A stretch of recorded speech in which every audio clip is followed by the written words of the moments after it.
أعوذ بالله من الشيطان الرجيم بسم الله الرحمن الرحيم وبركاته. الحمد لله رب العالمين والعاقبة للمتقين والصلاة والسلام على محمد صلى الله عليه وسلم. أما بعد، يا أيها الذين آمنوا اتقوا الله حق تقاته ولا تموتن إلا وأنتم مسلمون. அன்பார்ந்த சகோதரர்களே, இரவு தொழுகையை தொடர்ந்து இறை மார்க்கத்தை தினந்தோறும் நாம் அறிந்து வருகிறோம். அதை ஒட்டி நாம் ஒவ்வொரு நாளும் பாங்கு தொடர்பான சில தகவல்களை தெரிந்து வருகிறோம். அந்த தலைப்பிற்கு செல்வதற்கு முன்பாக ஒவ்வொரு திக்ருகளையும் நாம் பார்த்து வருகிறோம். அதன் அடிப்படையில் இன்றைய தினம் நாம் பார்க்க இருக்கிற திக்ர், அல்லாஹ்வின் தூதர் ஸல்லல்லாஹு அலைஹி வஸல்லம் அவர்கள் சுப்ஹானல்லாஹ் என்று சொல்லக்கூடிய இந்த திக்ரை நமக்கு நினைவூட்டி, இதை யார் ஒரு நாளில் 100 முறை கூறுகிறாரோ அவருடைய பாவம் மன்னிக்கப்படும் என்று அல்லாஹ்வுடைய தூதர் ஸல்லல்லாஹு அலைஹி வஸல்லம் அவர்கள் நமக்கு கூறினார்கள். அப்ப இந்த திக்ரை, சுப்ஹானல்லாஹ் என்று சொல்லக்கூடிய இந்த திக்ரை நாம் வாய்ப்பு கிடைக்கும் போது சொல்லக்கூடிய நேரத்தில் இந்த நன்மை நமக்கு கிடைக்கிறது. இது இல்லாமல் இந்த திக்ருக்கு இன்னும் பல நன்மைகளும் சொல்லப்பட்டிருக்கிறது. இன்ஷா அல்லாஹ் இந்த பாங்கு தொடர்பான உரையை நாம் தொடர்ச்சியாக பார்ப்போம். இதற்கு முன்பாக சொன்ன சில விஷயங்கள், விடுபட்ட சில செய்திகள், அதாவது பாங்கு சொல்லக்கூடிய முறைகள்ல என்னென்ன முறைகளை நாம் கடைபிடிக்க வேண்டும், எதுவெல்லாம் கடைபிடிக்க கூடாது என்பது தொடர்பாக பார்த்தோம். அதில் மேலும் ஒரு தகவல் என்னவென்று சொன்னால், பாங்கு சொல்லும் போது செருப்பணிந்து பாங்கு சொல்லலாமா என்பது தொடர்பான ஒரு செய்தி. பொதுவாகவே பள்ளிவாசல் என்று சொன்னால் நாம என்ன செய்ய மாட்டோம்னா, செருப்பணிந்து பள்ளிக்கு வரமாட்டோம். ஆனா பள்ளிவாசல் அல்லாத ஏனைய இடங்களில் செருப்பணிந்து பாங்கு சொல்லக்கூடிய சில நிலை ஏற்படும். பயணத்தில் இருக்கும் போது, இப்ப பஸ்ல நம்ம போய் கொண்டு இருக்கிறோம்னா அப்படின்னா அங்க நாம பாங்கு சொல்லி தொலை வேண்டிய ஒரு சூழல் ஏற்படும். ஷூ போட்டிருக்கிறோம், செருப்பு போட்டிருக்கிறோம். இப்ப இதை கழட்டிட்டு தான் நாம பாங்கு சொல்லணுமா, இதை கழட்டிட்டு தான் தொழுகையை நிலைநாட்டணுமா என்பது தொடர்பான கேள்வி நமக்கு ஏனும். இந்த பாங்கு சொல்லக்கூடிய முறையில் அல்லாஹ்வுடைய தூதர் இதை குறிப்பிட்டு நமக்கு தெளிவுபடுத்தல. செருப்பு போட்டு பாங்கு சொல்லலாம், செருப்பு போட்டு பாங்கு சொல்லக்கூடாது என்று நேரடியாக தெளிவுபடுத்தவில்லை. ஆனால் மற்றொரு செய்தியில் அல்லாஹ்வுடைய தூதர் சொல்லுவதிலிருந்து இதை நாம் புரிந்து கொள்ளலாம். பொதுவா பாங்கு என்பதை தொழுகைக்கு தான் பாங்கு சொல்லப்படுது. இப்ப அல்லாஹ்வுடைய தூதர் அவங்க தொழுகைக்கே நேரடியாக ஒரு கட்டளையை நமக்கு பிறப்பிக்கிறாங்க. புகாரி என்று சொல்லக்கூடிய அந்த ஹதீஸ் கிதாபில் 386வது செய்தியாக இடம்பெற்றிருக்கிறது. அல்லாஹ்வுடைய தூதர் அது எந்த அளவுக்கு சொல்றாங்கன்னா, யூதர்கள் தங்களுடைய வழிபாட்டில் செருப்பணிந்து தொழுவது இல்லை, எனவே நீங்கள் செருப்பணிந்து தொழுவுங்கள் என்று அல்லாஹ்வுடைய தூதர் சொல்றாங்க. அப்ப தொழுகைக்கே செருப்பணிந்து தொழுகலாம் என்று அல்லாஹ்வுடைய தூதர் வலியுறுத்தக்கூடிய ஒரு விஷயத்தை நாம் இங்க பார்க்கிறோம். அப்படி இருக்கும்போது பாங்கிற்கும் நாம் என்ன செய்யலாம், செருப்பணிந்து பாங்கு சொல்லலாம். பயணத்தில் இருந்தால், வேறு எங்கும் இருந்தால் செருப்பணிந்து பாங்கு சொல்வது தவறு இல்லை என்பதை நாம் இதிலிருந்து புரிந்து கொள்ள முடிகிறது. அதே நேரத்தில் நாம் என்ன செய்யணும், அந்த செருப்பை தூய்மையாக வைத்துக் கொள்ள வேண்டும் என்பதும் கவனத்தில் கொள்ளப்பட வேண்டிய ஒன்று. அது மிகுந்த அசுத்தத்தோடு இருந்தால் அப்பொழுது நாம் என்ன செய்யலாம், அதை கழட்டிட்டு நம்ம வாங்க சொல்லலாம். ஆனா பொதுவாக ஒரு முறையில ஒரு ஆளு செருப்பணிந்து வாங்க சொல்றாருன்னா அது தப்பு என்று என்ன செய்ய முடியாது, நாமோ சொல்ல முடியாது என்பதை இந்த நபிமொழியிலிருந்து பார்க்கலாம். அல்லாஹ்வுடைய தூதர் அவங்க காலத்துனா செருப்பணிந்து தொழக்கூடிய முறை இருந்திருக்கு. இன்னைக்கு நம்ம பள்ளிவாசல் டைல்ஸ் இது மாதிரி இருக்கிறதுனால செருப்பு போட்டு வரதில்லை. சில பேர் எப்படின்னா வீட்டுக்கு செருப்புன்னு வச்சிருப்பாங்க, வீட்டுக்குள்ள போனாலே செருப்பு போட்டு முறை இருக்கும். அதை என்ன செய்ய மாட்டாங்க, வெளியே போட மாட்டாங்க, இது வீட்டுக்குள்ள போடுறது. அப்ப அந்த மாதிரி நான் பள்ளிவாசலுக்கு வந்தா இந்த செருப்பு பள்ளிக்குன்னு வச்சிருக்கேன்னா அப்ப நாம என்ன செய்யலாம், தாராளமா பள்ளியில் போட்டு நாம தொழுகலாம். அல்லாஹ்வுடைய தூதர் காலத்துல இந்த பிரச்சனை இல்லைன்னா அங்க எல்லாம் மண்ணு தானே, அதனால அவங்க செருப்பு போட்டு தொழுதிருக்கிறாங்க. ரசூலுல்லாஹே செருப்பு போட்டு தொழுதிருக்கிறார்கள் என்ற செய்தியெல்லாம் நாம் பார்க்க முடியுது. அப்ப இது பாங்கு தொடர்பாக நாம் அறிந்து கொள்ள வேண்டிய மற்றொரு தகவல். அதே போல சில நேரங்கள் எப்படின்னா பாங்கை தாமதமாக சொல்லக்கூடிய ஒரு சூழலும் ஏற்படலாம். பாங்கு நாம் அந்த நேரத்துக்கு தான் சொல்ல வேண்டும் என்று பார்த்தோம். அல்லாஹ்வுடைய தூதர் நமக்கு அர்த்தம் சொல்றாங்க, தொழுகையினுடைய நேரம் விட்டால் நீங்கள் வாங்க சொல்லுங்கள் என்று அல்லாஹ்வுடைய தூதர் சொன்னாங்க. இப்ப ஒரு ஆளு தூங்கிட்டாரு, இப்ப என்ன செய்யறது, பாங்கு தாமதம் ஆயிருச்சு அப்படின்னா இதுக்கு அல்லாஹ்வுடைய தூதர் அவங்களுடைய வாழ்வில் இருந்து நமக்கு ஒரு சம்பவம் கிடைக்கிறது. அல்லாஹ்வுடைய தூதர் அவங்க என்ன செய்யறாங்கன்னா, ஒரு போர்க்களத்துக்கு போயிட்டு வரக்கூடிய நேரத்துல பிலால் ரலியல்லாஹு அன்ஹு அவங்க என்ன சொல்றாங்கன்னா, நீங்க எங்களைய தொழுகைக்காக எழுப்பி விடுங்க, நாங்க எல்லாம் உறங்குறோம் அப்படின்னு சொல்லி அவங்க சொல்லிட்டு எல்லாரும் தூங்குறாங்க. பிலால் ரலியல்லாஹு அன்ஹு அவங்க வந்து ரசூலுல்லாஹ் எழுப்புறதுக்காக வெயிட் பண்றாங்க. ஆனா கடைசியில் என்ன ஆகுதுன்னா, ரசூல்லா எப்ப எந்திரிக்கிறாங்கன்னா சூரியன் உதித்ததுக்கு பிறகுதான் எந்திரிக்கிறாங்க. ஃபஜர் நேரத்துல சூரியன் உதித்த பிறகுதான் எந்திரிக்கிறாங்க. அப்ப பிலால் ரலியல்லாஹு அன்ஹு அவங்கள்ட்ட கேட்கிறாங்க, என்னப்பா எழுப்பி விடுதேன்னு சொன்னீங்களே, என்னாச்சு? அல்லாஹ்வுடைய தூதரே, எனக்கும் தூக்கம் வந்துருச்சு, நானும் தூங்கிட்டேன். அப்ப ரசூலா என்ன செய்யறாங்கன்னா, அதுக்கு பிறகுதான் அந்த இடத்துல இருந்து தள்ளி போய் வேற இடத்துல பாங்க சொல்லி தொழுகை நடத்துறாங்க. இது எப்பன்னா ஃபஜர் தொழுகை. ஃபஜர் தொழுகையை சூரியன் உதித்ததுக்கு பிறகு அல்லாஹ்வுடைய தூதர் தன் வாழ்வில் ஒரு முறை தொழுது இருக்கிறாங்க. இப்ப இந்த செய்தி கிடைத்தோட நம்ம ஆளுகளுக்குலாம் ஒரு மகிழ்ச்சி. அல்லாஹ்வுடைய தூதரே ஃபஜ்ர வந்து சூரியன் உதிச்சதுக்கு பிறகு தொழுதுருக்காங்களா இல்லையா? அதனாலதான் நாங்களும் என்ன செய்யலாம், தினந்தோறும் ஃபஜ்ர வந்து சூரியன் உதித்ததுக்கு பிறகு தொழுகிறோம்னு சொல்றாங்க. ரசூலுல்லாஹ் வாழ்நாள்ல ஒண்ணு, நாம வந்து வாழ்நாள்ல ஒண்ணுதான் பள்ளிக்கு வந்து அந்த நேரத்துல தொழுகிறது, மீதமுள்ள என்ன செய்யறது ஃபஜர் சூரியன் பூஜ்யத்துக்கு பிறகுதான். இது வந்து சலுகை தானே தவிர சட்டம் கிடையாது. நம்ம இருக்க சலுகையை சட்டமாகவும் சட்டத்தை சலுகையா மாத்துறத பாக்குறோம். அப்ப இது வந்து என்னன்னா ஒரு சலுகை, ஒரு மனிதன் தூங்கி விட்டாருன்னு சொன்னா அது தாமதமாக பான்னு சொல்லலாம் என்பதை நாம் இதிலிருந்து பார்க்க முடிகிறது. அதே போல அல்லாஹ்வுடைய தூதர் ஸல்லல்லாஹு அலைஹி வஸல்லம் அவங்க என்ன செய்யறாங்கன்னா, மற்றொரு தருணத்திலும் பாங்கையை வந்து தாமதப்படுத்தி இருக்கிறாங்க. இப்ப நாம சொன்ன இந்த செய்தி வந்து புகாரி எனும் ஹதீஸ் கிதாபில் 603வது செய்தியாகவும் அதே போல 535வது செய்தியாகவும் இடம்பெற்றிருக்கு. ஒரு முறை என்னன்னா, புகார் தொழுகைக்காக வேண்டி ஒரு நபர் பாங்கு சொல்ல போகும்போது அல்லாஹ்வுடைய தூதர் என்ன சொல்றாங்கன்னா, சற்று தாமதிங்க, ஏன்னா வெயிலினுடைய தாக்கம் கடுமையாக இருக்கிறது. வெயில் என்பது அது நரகத்தினுடைய மூச்சு காற்று என்று சொல்லி ரசூலுல்லாஹ் வந்து என்ன செய்யறாங்கன்னா, கொஞ்சம் அது கூலிங்கா தனியிட்ட, வெயில் தனியட்டும் பிறகு வாங்க சொல்லுங்க என்று சொல்றாங்க. அப்ப இது மாதிரியான நேரங்கள்ல ரொம்ப கடுமையான ஒரு வெயிலாக இருக்கிறது, மக்கள் வெளியே வர முடியாத ஒரு சூழ்நிலை அப்படின்னா அப்ப என்ன செஞ்சுக்கலாம்னா, வாங்க நாம வந்து கொஞ்சம் தாமதித்து வச்சுக்கலாம். ஆனா இது அல்லாத பெரும்பான்மையான எல்லா நேரங்களிலும் வாங்க அந்த உரிய நேரத்தில் தான் சொல்ல வேண்டும் என்பதை நாம் கவனத்தில் கொள்ள வேண்டும். அதே போல ஜும்மாவுடைய பாங்கு இருக்குல்ல, அதுக்கு தனி சட்டம். அது வந்து எப்படின்னா நேரத்துக்கு சொல்றது இல்ல. ஜும்மாவுடைய பாங்கனுடைய நேரம் என்பது இமாம் மெம்பர்ல ஏறும்போதுதான். இமாம் எப்போ மெம்பர்ல ஏறுறாங்களோ அதுதான் ஜும்மாவுடைய நேரம். ஜும்மாவுடைய நேரம் முன்பே வந்தாலும் சரி, அல்லாஹ்வுடைய தூதர் என்ன சொல்றாங்கன்னா, மெம்பரில் ஏறும்போதுதான் அவங்களுடைய காலத்துல பாங்கு சொல்லப்பட்டது. அப்ப அதுக்குள்ள பாங்கனுடைய நேரம் என்னன்னா அது மெம்பர் தான் என்பதை நாம் புரிந்து கொள்ள வேண்டும். இமாம் ஏறும்போது அந்த பாங்கு. அப்ப இது பாங்கில் நாம் கவனிக்க வேண்டிய சில விஷயங்கள். நாம கடைசியாக பாங்கனுடைய நன்மைகள், பாங்கு சொல்பவர்களுக்குரிய நன்மைகளை தொடர்ச்சியாக பார்த்து கொண்டோம். அதில் விடுபட்ட செய்திகளை நாம் தொடர்ந்து அறிவோம். அதாவது பாங்கு யார் சரியான முறையில் சொல்றாங்களோ, உள்ள தூய்மையோடு அல்லாஹ்வை அஞ்சியவராக தொழுகிறாங்களோ அவங்களுக்கு அல்லாஹ் சொர்க்கத்தை தருவதாக சொல்லி காட்டுகிறான். அவங்களுடைய பாவத்தை மன்னித்து சொர்க்கத்தை தருகிறேன் என்று அல்லாஹ் சொல்லி காட்டுகிறான். அதே போன்று மற்றொரு செய்தி அல்லாஹ்வுடைய தூதர் அவங்க சொல்றாங்க, புகாரியில 615வது செய்தியாக இடம்பெற்றிருக்கிறது. எந்த அளவுக்குன்னா, லவ் யஅலமுன் நாசு, மனிதர்கள் அறிவார்கள் என்று சொன்னால் எதை, மாஃபி நிதாஇ வ ஸஃபில் அவ்வல், முதல் வரிசையிலும் பாங்கு சொல்வதனுடைய நன்மையையும் மக்கள் அறிவார்கள் என்று சொன்னால் அவங்களுடைய நிலை எப்படி இருக்கு தெரியுமா? அதுக்காக வேண்டி போட்டி போடுவாங்க. எந்த அளவுக்கு போட்டி அப்படின்னா, எப்ப பாரு இவரே வந்துகிட்டு இருக்கிறாரு, அதனால எனக்கு ஒரு வாய்ப்பு வேண்டும், பேசாம சீட்டு குலுக்கி போட்டுருங்க. ஏன்னா எல்லாரும் ஒரே நேரத்துல வந்து நான் சொல்றேன்னு போயிடக்கூடாதுல. இப்ப என்ன செய்யுது, எல்லாருக்கும் வாய்ப்பு. இப்ப நம்ம பள்ளியில என்ன செய்யறோம்னா, கடந்த ஆண்டுகள்லாம் பார்க்கும்போது கேள்வி பதில் நிகழ்ச்சியில ஒரே ஆள் பரிசு வாங்கிட்டே இருந்திருக்கிறாங்க. அப்ப அதையெல்லாம் பார்த்துட்டு இல்ல இவர் எப்பவுமே என்ன செய்யறாரு, முந்தி கொண்டு கேள்விக்கு பதில் சொல்லி பரிசு வாங்கிறாரு, இந்த முறையை மாத்துங்க. அப்ப என்ன செய்யறது, சீட்டு குலுக்கி போடுங்க அப்படின்னு வந்துச்சு இல்ல. இந்த இது எதுக்கு வரும்னா பாங்குக்கு வரும் ரசூலா சொல்றாங்க. பாங்குக்கும் முதல் வரிசைக்கும் உள்ள நன்மைகளை மக்கள் அறிவார்கள் என்று சொன்னால் அதற்காக சீட்டு குலுக்கி போடுவாங்க. என்ன எப்ப பாரு இவரே பாங்கு சொல்லிக்கிட்டு இருக்காரு, எனக்கு அந்த நன்மை கிடைக்க மாட்டேது, எனக்கு ஒரு வாய்ப்பு வேண்டும், எப்ப பாரு இவரே முதல் வரிசையில் நிக்கிறாரு, எனக்கு ஒரு வாய்ப்பு வேண்டும் என்று சொல்லி மக்கள் சீட்டு குலுக்கி போட ஆசைப்படுவாங்களா. ஆனா இன்னைக்கு என்ன நிலைமை தெரியுமா, முன்னாடி இடம் இருக்கும் பாய், அங்க ஃபேன் இல்ல, நீங்க வந்து இல்லைங்க பாய், இல்ல அவர் எனக்கு பிடிக்காது, அவர் பக்கத்துல நிக்க மாட்டேன், நீங்க வந்து இல்லைங்க.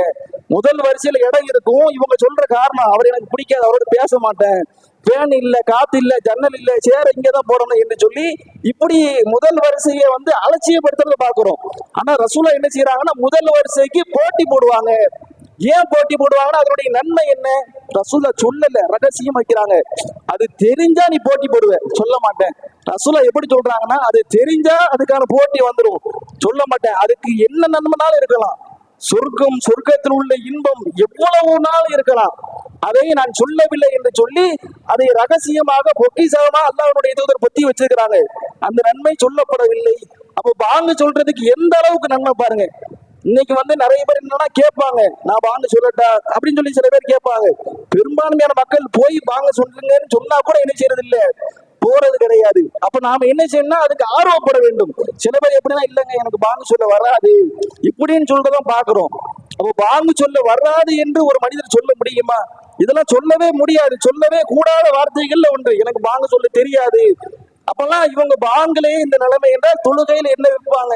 அப்ப நாம் என்னன்னா பாங்குக்கு போட்டி போட வேண்டும், பாங்குக்கு ஆர்வப்பட வேண்டும்.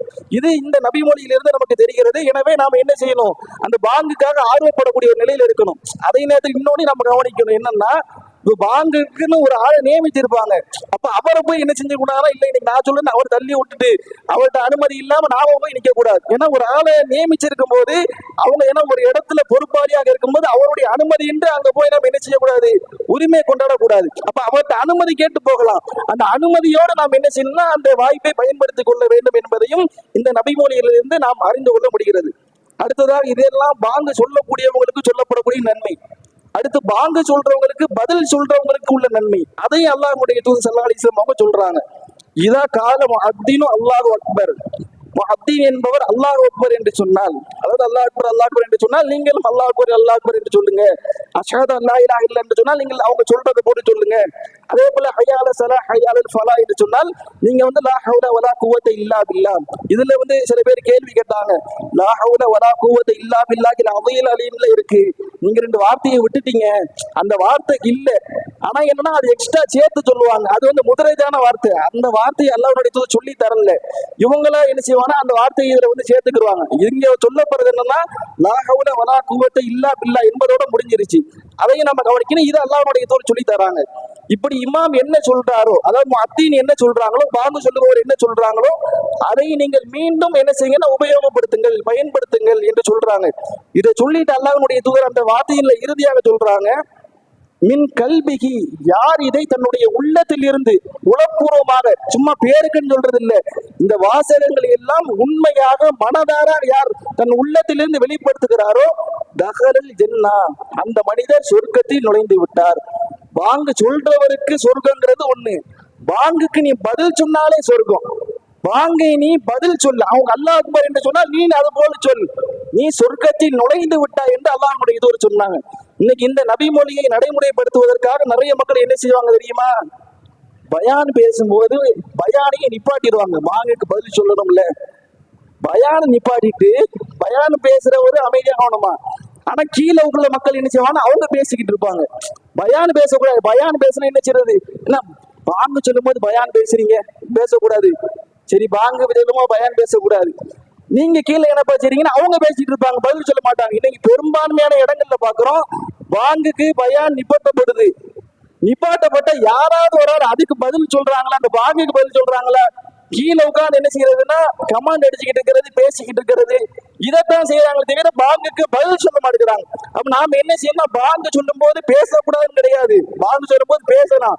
ஆனா பாங்குக்கு பதில் சொல்ல வேண்டும். பேசுறது தப்புன்னு மார்க்கம் சொல்லல, பாங்குக்கு பதில் சொல்லுங்க. அப்போ ஒரு ஆள் பதில் சொல்லி கொண்டு பேசினால் அது தப்பு கிடையாது. நம்ம ஆளுக்கு நினைச்சிடலாம் பாங்கு சொன்னா பேசவே கூடாது அப்படின்னு நினைச்சு, அதுவும் என்ன பேச்சு, பயான் பேச்சு மட்டும் பேசக்கூடாது, கீழே இருக்கிற மக்கள் பேச்சு பேசிக்கலாம். இந்த நினைப்புல இருந்து கொண்டு இருக்கிறத பார்க்கணும். அதை நாம திருத்தி பாங்கு சொன்னால் அதற்கு பதில் சொல்ல வேண்டும். இப்ப அதே போல சில பேர் என்ன கேள்வி கேட்பாங்கன்னா, பாய் ஊர்ல 10 பள்ளி இருக்கு, 10 பள்ளிக்குமா பாங்கு சொல்றது இப்படின்னு சில பேர் கேட்பாங்க. அதுல எந்த பள்ளி உண்மையில் பள்ளி, எது பள்ளி இல்லை என்று நான் பிரித்து பார்க்க வேண்டிய ஒரு காலகட்டத்தில் வாழ்ந்து இருக்கிறோம். ஏன்னா பள்ளி என்று சொன்னால் அல்லாஹ்வுக்குரியது, அது அல்லாத மற்ற தெய்வங்களை வணங்குவது பள்ளியாக இருக்க முடியாது. இன்னைக்கு அது மாதிரியான பள்ளியாக பல பள்ளி இருக்கிறத பார்க்கிறோம். இப்ப நாம ஒரு பொதுவான அடிப்படையை புரிஞ்சு கொள்வோம். இப்ப நாம என்னன்னா ஒரு பள்ளியில் பாங்க சொல்கிறார்கள். இப்ப இந்த பள்ளிக்கு நாம தொழுக வருவோம், இன்னொரு பள்ளிக்கு போறோம், இன்னொரு பள்ளி பக்கத்துல இருக்கிறோம், அங்க பாங்க சொல்றாங்க, திருப்பி அங்க தொழுவு போவோம்னா தொழுவு போக மாட்டோம். ஒரு தடவை தொழுதா முடிஞ்சு போச்சு, அந்த கணக்கு நான் வச்சிருக்கோமா இல்லையா? ஏன்னா என் பகுதி என் கடமை முடிஞ்சிட்டு. இப்ப அல்லாஹ்வுடைய தூதர் ஸல்லல்லாஹு அலைஹி வஸல்லம் அவங்க என்ன சொல்றாங்கன்னா, ஒரு மனிதர் எனக்கு பார்வை தெரியவில்லை என்று அல்லாஹ்வுடைய தூதர்ட்ட நிக்கிறாங்க. நான் வீட்டுல தொழுதுக்கலாமா, அனுமதி கொடுக்குறாங்க ரசூலுல்லாஹ். ரசூல் அனுமதி கொடுத்த பிறகு உங்களுக்கு பாங்கு சத்தம் கேக்குதா? கேக்குது அல்லாஹ்வுடைய தூதரே. அப்போ பாங்குக்கு பதில் அளிங்க. ரசூல் அங்க சொல்ற வார்த்தை பாங்குக்கு பதில் அளியுங்கள். பதில் அளிக்கிறதுனா ரெண்டு. ஒண்ணு சொல்றதை திருப்பி சொல்லணும், இது ஒண்ணு. இன்னொன்னு அந்த பள்ளியில் வந்து தொழுக வேண்டும், இது ரெண்டு. அப்ப இது இரண்டையும் உள்ளடக்கும் வகையில் நீங்கள் பாங்குக்கு பதில் அளிங்கள் என்று அல்லாஹ்வுடைய தூதர் சொல்றாங்க. அப்ப அப்படி இருக்கும்போது நாம வந்து ஏற்கனவே தொழுதுட்டு மீண்டும் போய் தொழுவ மாட்டோமா இல்லையா? அப்ப நாம எதை பள்ளி என்று, இது என்னுடைய வரையறுக்கு உட்பட்ட பள்ளி, இங்கதான் நான் தொழுவ போவேன், இந்த பாங்கை வச்சுதான் நான் எல்லாமே கனெக்ட் பண்றேன்னா அந்த பாங்குக்கு பதில் சொல்வது போதுமானது என்பதை நான் புரிந்து கொள்ள வேண்டும். சரி, ஒரு ஆள் இன்னொரு பள்ளியில சொல்லக்கூடிய பாங்குக்கு பதில் சொல்றாரு, இது தப்பானா? இது தப்பு கிடையாது, இது கூடுதல் நன்மையை பெற்று போடலாம். ரசூல்லா வந்து ஒரு கடமையான தொழுகையை தொழுதுட்டாரு, மீண்டும் அவர் தொழுது அது உபரியா போயிருன்னு சொல்றாங்க, அதனால அது தப்பு இல்லை. அதே நேரத்துல வந்து ஒரு இணை வைப்பு நடக்கக்கூடிய ஒரு பள்ளியிலிருந்து பாங்கு வருகிறது என்று சொன்னால் அது பாங்க நம்ம என்ன செய்ய முடியாது, அங்கீகரிக்க முடியாது. ஏன்னா பாங்குங்கிறது தொழுகைக்கான அழைப்பு, தொழுக போகணும். இப்ப அந்த பள்ளியில் தொழ முடியுமானா தொழ முடியாது. அப்ப தொழ முடியாது என்னும் போது பாங்குக்கு எப்படி பதில் சொல்ல முடியும்? இன்னும் அல்லாஹ்வுடைய பள்ளியை நிர்வகிப்பவர்கள் இணை வைக்காதவர்களாக தங்களுக்கு வந்து இணை வைப்புக்கு சாட்சி சொல்லாதவர்களாக இருக்கக்கூடிய நிலையில இருக்கணும். அப்ப இது எல்லாத்துக்கும் புறமான ஒரு செயலை செய்பவங்களுடைய பாங்கு நம்ம என்ன செய்ய வேண்டியதில்லை, பதில் சொல்ல வேண்டியதில்லை. இப்ப ஒரு போன்ல பாங்கு சொல்லுதுன்னா அதுக்கு பதில் சொல்லுவோமா? சொல்ல மாட்டோம். அது பாங்கு கணக்கிலே கிடையாது. அந்த மாதிரி நாம அதை எடுத்துட்டு போய்விட வேண்டும். அப்ப பாங்குன்னு நாம ஒரு வரையறை வச்சிருப்போம், இந்த பள்ளி இங்கதான் நம்ம போவோம், அப்ப அதுக்கு நாம பாங்கு சொன்னாலே போதுமானது என்பதை நான் புரிந்து கொள்ள வேண்டும். இந்த செய்தி, அதாவது பாங்கு சொன்னால், பாங்குக்கு பதில் சொன்னால் சொர்க்கம் செல்வார் என்று அல்லாஹ்வுடைய தூதர் சொன்ன செய்தி முஸ்லிம் என்னும் ஹதீஸ் கிதாபில் 629வது செய்தியாக இடம்பெற்றிருக்கிறது. அதே போல பாங்கு முடிந்த பிறகு அல்லாஹ்வுடைய தூதர் ஸல்லல்லாஹு அலைஹி வஸல்லம் அவங்க என்ன செய்யறாங்கன்னா சில துஆக்களை வந்து நமக்கு கற்றுத் தராங்க. நீங்க என்னென்ன துஆக்களை சொல்லுங்க என்று சொல்லி தராங்க. அதுல பெரும்பாலும் நமக்கு தெரிஞ்சது என்னன்னா ஸலவாத்து சொல்ல வேண்டும் என்று தெரியும். அது அல்லாஹ்வுடைய தூதர் சொல்லி தராங்க. அதுக்கு வந்து நன்மை சொல்லப்பட்டிருக்கு. அல்லாஹ்வுடைய தூதர் ஸல்லல்லாஹு அலைஹி வஸல்லம் அவங்க வந்து அல்லாஹ் யார் தன் மீது யாரு ஸலவாத்து சொல்றாங்களோ அவங்களுக்கு 10 முறை அல்லாஹ் அருள் புரிகிறான் என்று ரசூலா சொல்றாங்க. அதே போல இப்னு ஹிப்பான் என்று சொல்லக்கூடிய அந்த நூல்ல 904வது செய்தியாக இடம்பெறும் போது கூடுதலா என்ன இடம்பெறுதுன்னா 10 முறை பாவ மன்னிப்பு தருவான், 10 முறை அருள் புரிகிறது, 10 முறை பாவ மன்னிப்பு. ஸலவாத்து சொன்னா இந்த நன்மை கிடைக்கிறது. பாங்குக்கு நம்ம பதிலாக இந்த ஸலவாத்து சொன்னோம்னா. அதே போல வசீலா என்று சொல்லப்படக்கூடிய ஒரு துவா இருக்கு. அல்லாஹும்ம ரப்ப ஹாதிஹி தாவான் என்று ஆரம்பிக்கக்கூடிய அந்த துவா இருக்கு. இந்த துவாவை நாம் ஓதுவதனால் மறுமையில் நமக்கு வந்து ரசூலுல்லாஹ்வுடைய சிஃபாத் கிடைக்கும், பரிந்துரை கிடைக்கும். ரசூலுல்லாஹ் நமக்காண்டி என்ன செய்வாங்கன்னா பரிந்துரை செய்வாங்க என்ற செய்தியை நம்ம பார்க்கிறோம். அப்ப இது வந்து பாங்கனுடைய துவாக்கு கிடைக்கக்கூடிய நன்மைகள். பெரும்பாலும் இந்த துவாக்கள் நமக்கு தெரியும். இது இல்லாம இன்னொரு துவாவை அல்லாஹ்வுடைய தூதர் ஸல்லல்லாஹு அலைஹி வஸல்லம் அவங்க நமக்கு சொல்லி தராங்க. முஸ்லிம்ல 631வது செய்தியாக இடம்பெற்றிருக்கிறது. மன்கால ஹீன யஸ்மஉல் முஅத்தின், முஅத்தின் பாங்கு சொல்லும் போது யார் வந்து அஷ்ஹது அல்லா இலாஹ இல்லல்லாஹ் வஹ்தஹு லா ஷரீக லஹ் வ அன்ன முஹம்மதன் அப்துஹு வ ரசூலுஹு ரலீது பில்லாஹி ரப்பன் வ பி முஹம்மதின் ரசூலன் வ பி இஸ்லாமி தீனா என்று சொல்லக்கூடிய இந்த துவாவை ஓதுகிறாரோ அவருடைய பாவம் மன்னிக்கப்படும் என்று அல்லாஹ்வுடைய தூதர் சொல்றாங்க. இது பாங்குக்கு பிறகு நாம் சொல்ல வேண்டிய துவாக்களில் ஒன்று. இது வந்து முஸ்லிம்ல 631வது செய்தியாக இருக்கு. இது பெரும்பான்மையான மக்களுக்கு இந்த துவா வந்து அறிமுகம் இல்லாத துவாவா இருக்கலாம். அப்ப இந்த துவாவை நாம வந்து ஓதும் போது நமக்கு பாவ மன்னிப்பு கிடைக்கிறது என்பதை நாம் என்ன செய்யறோம், இந்த பாங்கனுடைய விஷயங்கள்ல பார்க்கிறோம். அப்ப இதெல்லாம் பாங்கு சொல்லக்கூடியவங்க கடைபிடிக்க வேண்டிய முறைகள், அதை கேட்கக்கூடியவங்க கடைபிடிக்கக்கூடிய முறைகள். இப்ப இது இல்லாம அல்லாஹ்வுடைய தூதர் வந்து இந்த பாங்குல இடம்பெறக்கூடிய வாசகம் இருக்கா இல்லையா, முதல் வாசகம், பாங்கல் இடம்பெறக்கூடிய முதல் வாசகம் அல்லாஹ் அக்பர். இன்ஷா அல்லாஹ் நம்ம வரக்கூடிய நாட்கள்ல இந்த அல்லாஹ் அக்பர் என்று சொல்லக்கூடிய இந்த வாசகத்தினுடைய விளக்கத்தை தான் பார்க்க இருக்கிறோம். இப்ப அதுக்கு முன்பாக இந்த அல்லாஹ் அக்பர் என்று சொன்னால் அந்த வார்த்தையினுடைய பொருள் என்ன என்பதையும், இந்த அல்லாஹ் அக்பர் என்று சொல்லக்கூடிய வார்த்தை அல்லாஹ்வுடைய தூதர் எந்தெந்த இடங்கள்லாம் கற்றுத்தராங்க என்பதை நம்ம வந்து பார்ப்போம். இப்ப இந்த அல்லாஹ் அக்பர் என்று சொன்னால், அல்லாஹ் அக்பர் என்று சொன்னால் அல்லாஹ் மிக பெரியவன், இதுதான் இதனுடைய அர்த்தம். அதாவது அல்லாஹ்வுடைய தூதர் அவங்க வந்து அந்த பாங்கனுடைய முறையை சொல்லி தரும்போது லா இலாஹ இல்லல்லாஹ் என்பதை பின் தள்ளிடுறாங்க. அதுக்கு முன்னாடி என்ன செய்யறாங்கன்னா அல்லாஹ் அக்பர் சொல்றாங்க. ஏன்னா அல்லாஹ் மிக பெரியவன் இருந்தாதான் அவன் வணக்கத்துக்கு தகுதியானவன் ஆக முடியும். அப்ப அதனாலதான் அதை ஃபர்ஸ்ட் சொல்லப்படக்கூடிய ஒரு நிலையை நாம பார்க்கிறோம். அப்ப இந்த வார்த்தை என்பது அல்லாஹ் மிக பெரியவன் என்று சொல்லக்கூடிய அர்த்தம் அடங்கியது.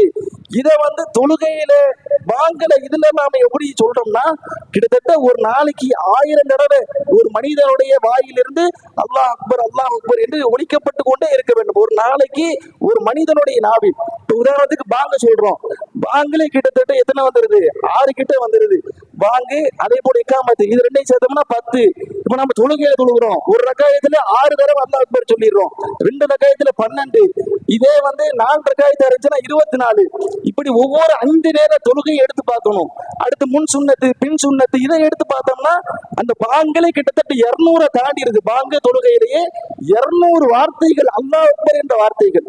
நீங்க மற்ற வார்த்தைகளை விட இந்த வார்த்தைக்குள்ள முக்கியத்துவத்தை புரிஞ்சு கொள்ள வேண்டும். 200 தடவை கண்டிப்பாக நீங்கள் இந்த அல்லாஹ் அக்பர் என்ற வார்த்தையை சொல்லி ஆக வேண்டும்.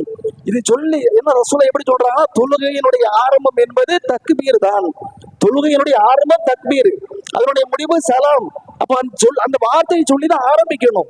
அப்ப எந்த அளவுக்கு இந்த வார்த்தையோட முக்கியத்துவம் இருக்கிறது என்பதை இந்த செய்தியிலிருந்து நாம் அறிய முடிகிறது.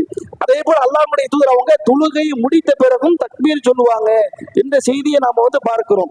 அப்ப இதுவும் என்னன்னா அந்த பாங்கனுடைய அந்த அல்லாஹ் அக்பர் என்று சொல்லக்கூடிய அந்த வார்த்தையினுடைய முக்கியத்துவத்தை நமக்கு சொல்லுகிறது.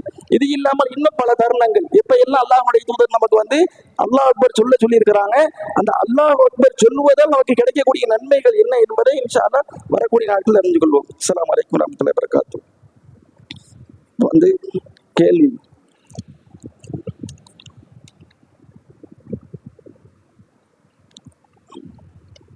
பேப்பர் கொடுத்தாச்சா?